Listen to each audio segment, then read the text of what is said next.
Aloha and welcome to On Assignment. I'm Dave Erickson here at the 2011 Ford Ironman World Championship. We wrap up our three-part interview with Rajesh Durbal, the first ever triple amputee to finish the Hawaii Ironman. He did that last year in 14 hours, 19 minutes, and 12 seconds. Let's reflect a little bit on the 2010 Ford Ironman World Championship.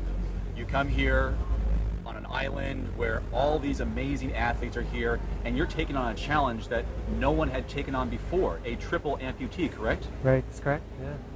Were you overwhelmed? Did you feel confident going into it? Was it a mental thing for you? Did you believe you could finish? I didn't know if I could finish. I came out here about a week and a half prior, and I got a lot of my training in, and it was really overwhelming to come out here and be out in the Queen K and hit those winds and just the long, climbs that you could see in the distance. It mentally breaks you down. So mentally, I knew I had to be stronger. I mean, I training through all the pain thresholds when I first started. Mentally, I pushed myself past all the pain thresholds.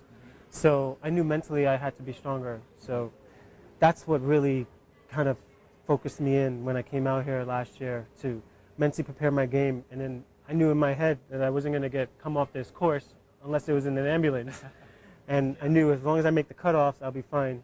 And I hit every cutoff, and then as soon as I got on the run, I knew I could finish it, because I knew all the training that I put in prior to that, how I felt on the run, starting the run, I felt fresh. What do you remember about the swim?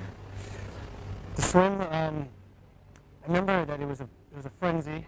Yeah. I started with the catch-up drill to protect myself, and I just muscled it out like everybody else. I muscled it out. I got behind the fast swimmers.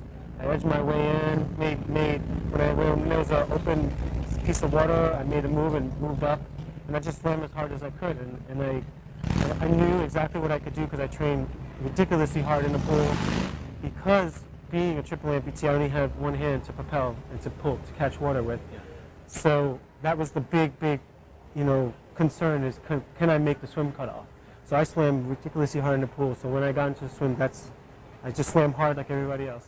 Share your time for your 2.4 mile swim. How long did it take you? I think I did a 117. 117, yeah. With the kicks and the clawing. Yeah. There's a lot of clawing. I got scratched and beat up, but 117, and it was an awesome swim.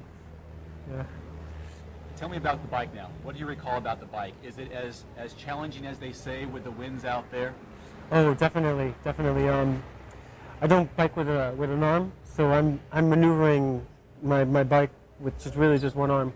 And what really dawned on me of the bike was when we were riding, you could see the bike's leaning, and we were all leaning into the wind. And that's when I really realized that we were, this is not, easy conditions to be riding in. That was one really distinct reminder. And then the second one was trying to reach my water bottles, because I have rare cages, so I was playing this balancing act and timing the wind and leaning and grabbing the water bottles and just timing everything perfectly. What was your bike time for 112 miles in Kona? I did I think a 7:07, yeah, and which was, I don't want to brag, but I did it on heart rate, and I did it conservatively. You can brag all you want. You did Kona last year. Okay, finally let's talk about the run. And right. You told me a little bit about the run already, but probably the most important and I would hope most memorable is that final stretch, a Lady Drive. Yeah, the final stretch. Ironically, my watch died, so I had no clue of what run time I was doing, or my splits, nothing. I had timed all my nutrition based on time, and I had no idea what I was doing on the run. I was asking people, what time is it? What time is it on the run? Because I was trying to time my nutrition. So I ran everything on zone 2, conversational. Oh, okay. And that's how I did it. And last 6 miles, it was the only time I get to play with my race. Now, once you made that bike cut off, there was no real concern on your part that you were going to finish the race. Right, there's no concern.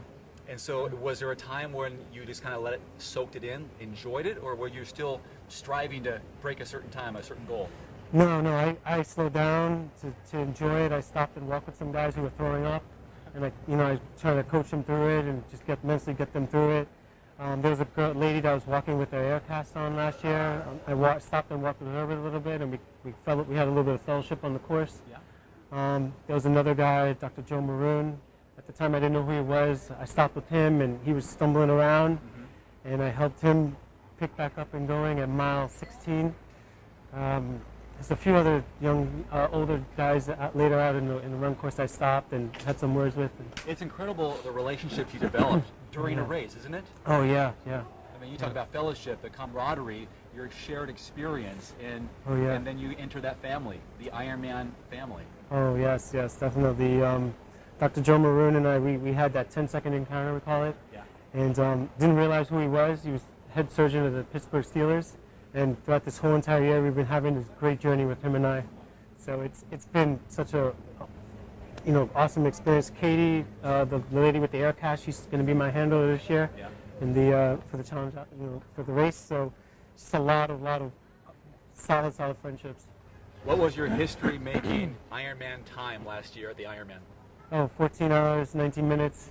Walked the last three minutes out. Just soaked it all in.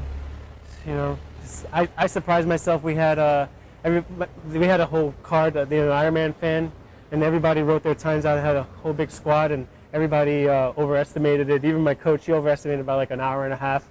So when I came in, I saw the finishing time. I was like, man, I did a whole lot better than what I thought I was going to do. So the goal this year is, coach thinks I could do a sub-12 race. So I'll be pushing hard. I think I could do it. It'll be tight, but going to make it hurt. If you think it can be done, it can be done. Yeah, it will be. Congratulations. Thanks, Dave. I'd like to invite you to join me for Ironman Live on race day Saturday, October 8th for the live webcast with my co-host Greg Welch, the 1994 Ironman World Champion, an Ironman Hall of Famer who knows a thing or two about this event. We'll be joined by K-Swiss professional triathlete Matt Lieto and 2006 Ironman World Champion and Olympic silver medalist McKeely Jones. They'll be live in the field providing updates throughout the day. That's Ironman Live on Saturday, October 8th, beginning at 6 a.m. Hawaii time. This is Dave Erickson on assignment at the 2011 Ford Ironman World Championship.